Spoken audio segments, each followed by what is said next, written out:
Hey, I'm Matt Wenning at winningstrength.com, and today we're going to talk about how to build beefy calves and also how it protects your knee.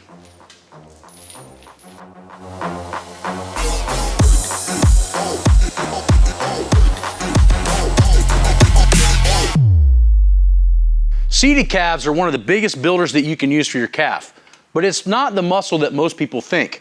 The seated calf actually hits the soleus muscle, which is the long, thick muscle underneath the gastrocs or the baseball diamonds. This muscle is super important for not only lower calf size, but also some research has shown that it protects your knee. So when I first started doing calves when I was younger and becoming a great squatter, I did calves solely for the purpose to protect my knee. Fast forward 27 years, I've never had a knee problem and have squatted 3 all-time world records. So there has to be something to it. So calves are not only for aesthetics and to look good hanging out at the mall, they're also really, really important to making sure that your knee stays super healthy when you squat, especially if you're a walkout squatter. Now the trick with these is that you don't want to do them fast. The calf is kind of a big spring. The Achilles tendon is utilized as a big coil. So if I slow down, as you can see when I'm doing this, I'm lowering it slowly, I'm stopping at the bottom, and I'm raising slowly. The calf is going to grow and adapt to this much better than if I do this, which we've all seen at the local gyms, right? They're doing as heavy as they can go and they're bouncing the living shit out of it.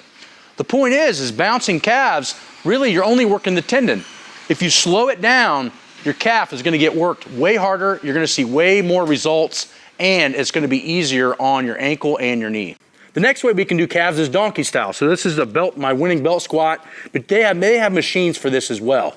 I like this because when I'm leaned over like this, it really focuses on hitting the gastroc. So now that my knee is more straight, it's going to hit the baseball diamonds of the calf or the gastroc.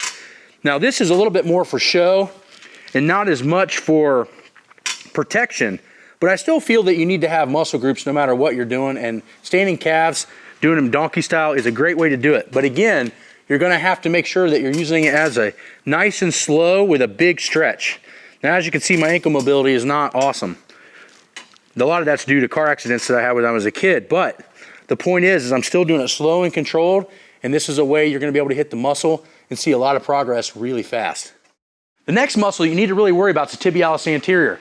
This muscle, if it's weak, especially in runners, sports players, even powerlifters, depending on multiple problems, but the tibialis anterior, I've noticed that if I don't work on this muscle, I start having lateral knee pain. So what he's going to do is he's going to put about 20 pounds of pressure on the top of my foot. He's going to let me move it, and he's going to push me back down, and I'm going to fight him. We do these probably, I don't know, twice, 3 times a month, and we do them pretty hard. But the tibialis anterior, if it's weak, can cause a lot of tracking in the foot and a lot of lateral knee pain if it's weak. So I like to train this pretty hard. Now, if you're a walkout squatter, a lot of these different muscles are going to be crucial because you're in one leg at a time as you walk out of the squat rack. As a monolift lifter, these muscles may not be as important, but as you get stronger and stronger, 3-4 times body weight, trust me when I tell you, you don't want a weak stabilizer muscle below when you're holding 3 and 4 times body weight on top of your body.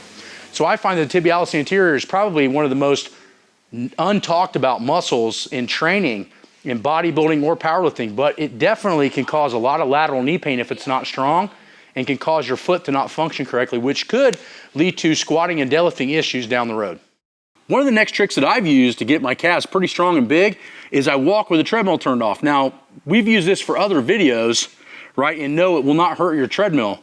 But the big thing of it is that I do this a lot in the winter. We're in Ohio, and 5-6 months out of the year, you can't go outside and really drag sleds unless you want to be in 20-25 degrees and it's just cold and slippery and slick out.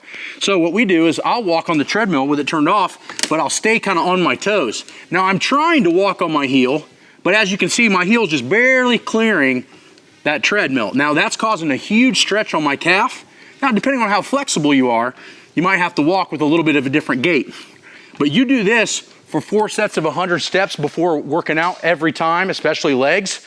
You'll find that your calves will get super cranked. The next exercise is the GHR, but it's got a little bit of a twist to it. So he's gonna go all the way down. Now what he's gonna do to focus on building his calves, he's actually gonna stay on his toes. He's gonna do like a calf raise right now, and now he's gonna curl back up.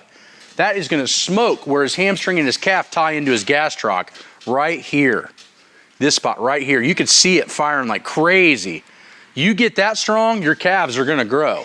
So I like using the GHR to build up some beefy calves, but it also starts tying in the hamstring and glute.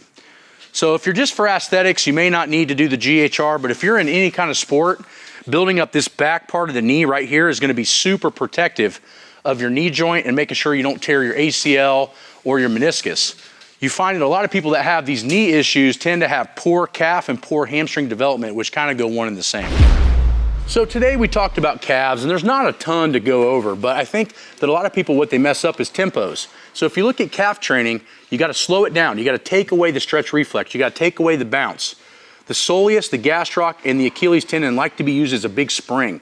So take away the spring. And if you slow down the eccentric and the concentric and do pausing, you're gonna notice that the muscles are gonna work way harder and grow way faster. Now, the other big thing that a lot of people don't realize is that getting strong gastrocs and soleus muscles can help protect the knee, both in sports and in heavy squatting. So if you have very strong calves, the chances of you hurting a meniscus or tearing an ACL can go down.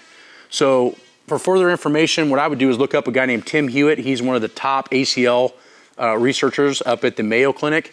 And then you can also read up on some more stuff on calf development and injury prevention. But I think that calves are super important, even if you're only a squatter, just to protect your knee.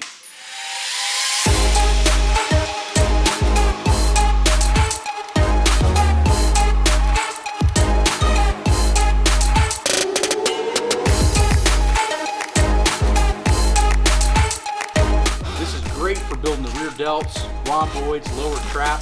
A great posture exercise. This is a central nervous system deload. So we're actually gonna deload the brain and the spinal cord, and we're gonna overwork the muscle tissue.